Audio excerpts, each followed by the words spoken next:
শিক্ষা সংক্রান্ত গুরুত্বপূর্ণ আপডেটগুলো পেতে হলে অবশ্যই শুভেন্দু ই একাডেমি চ্যানেলটি সাবস্ক্রাইব করুন। পাশে থাকা বেল আইকনটিতে ক্লিক করে ভিডিওটি বেশি বেশি করে শেয়ার করুন। নমস্কার, আমি শুভেন্দু। আমার ছোট্ট চ্যানেলে আপনাকে স্বাগত। Government of West Bengal finance department থেকে এইমাত্র অত্যন্ত গুরুত্বপূর্ণ একটা মেমোরান্ডাম জারি করা হয়েছে। ডেটা দেখুন 30/3/2026। মেমোরান্ডাম দেওয়া হয়েছে 1173 FE2। এখানে যে বিষয়টি বলা হয়েছে, public holiday regarding poll day of West Bengal legislative assembly election 2026। অর্থাৎ এখানে বলা হয়েছে আসন্ন বিধানসভা নির্বাচনের জন্য পাবলিক হলিডে লিস্ট ঘোষণা করা হলো। কি বলা হয়েছে, এখানে যে বিষয়গুলো তুলে ধরা হয়েছে সেটাই আপনাদের সঙ্গে শেয়ার করতে চাই। এখানে বলা হয়েছে যে সমস্ত educational institution, statutory body, government office, government undertaking office, যেগুলো এমন কোনো অ্যাসেম্বলি কনস্টিটিউয়েন্সির মধ্যে অবস্থিত যেখানে 23/4/2026 ফার্স্ট ফেজ এবং 29/4/2026 সেকেন্ড ফেজ তারিখে ভোট ওই নির্দিষ্ট দিনে এনআই অ্যাক্ট 1988 অনুযায়ী কেবলমাত্র ওই প্রতিষ্ঠানগুলো ছুটি থাকবে, কারণ ওই প্রতিষ্ঠানের সব এমপ্লয়ি যেন নিজেদের ভোট কাস্ট করতে পারেন।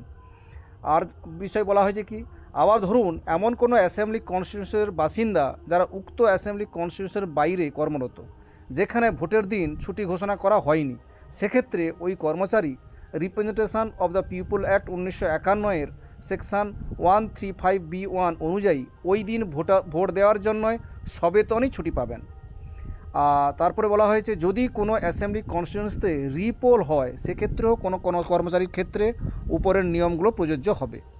আরও বলা হয়েছে যে সমস্ত এমপ্লয়ি পোলিং ডিউটিতে ডিপ্লয়েড বা নিযুক্ত, ভোটের দিন মালপত্র জমা দেওয়ার সময় যদি রিসিভিং সেন্টার অর্থাৎ RCতে রিলিজ পাওয়ার ক্ষেত্রে অনেক দেরি হয়ে যায়, সেক্ষেত্রে কেবলমাত্র ওনাদের জন্য পরের দিন অর্থাৎ 24/4/2026 আর 30/4/2026 তারিখ স্পেশাল লিভ গ্র্যান্ট হিসাবে যাবে বলে জানানো হয়েছে। যদি যাদের 23/4 ভোট তাদের 24/4 ছুটি থাকবে, আর যাদের 29/4/2026 ভোট তাদের 30/4/2026 তারিখে স্পেশাল লিভ হিসাবে ছুটি পাবেন বলে এখানে গুরুত্বপূর্ণ অর্ডারে জানানো হয়েছে। আরও জানানো হয়েছে যে সমস্ত এডুকেশনাল ইনস্টিটিউশন বা গভর্নমেন্ট অফিস বা পোলিং স্টেশন হয়েছে বা সেক্টর অফিস হয়েছে বা ডিসি বা RC হিসাবে ব্যবহৃত হবে, সেগুলো ক্ষেত্রে 22/4/2026 ওয়েডনেসডে এবং 28/4/2026 থার্সডে তারিখ অর্থাৎ পোল ডের আগের দিন P1 ডে লোকাল হলিডে হিসাবে গণনা করা হয় বলে এই গুরুত্বপূর্ণ অর্ডারে জানানো হয়েছে। সেটাই আপনাদের সঙ্গে শেয়ার করলাম। ভিডিওটি দেখার জন্য অসংখ্য ধন্যবাদ।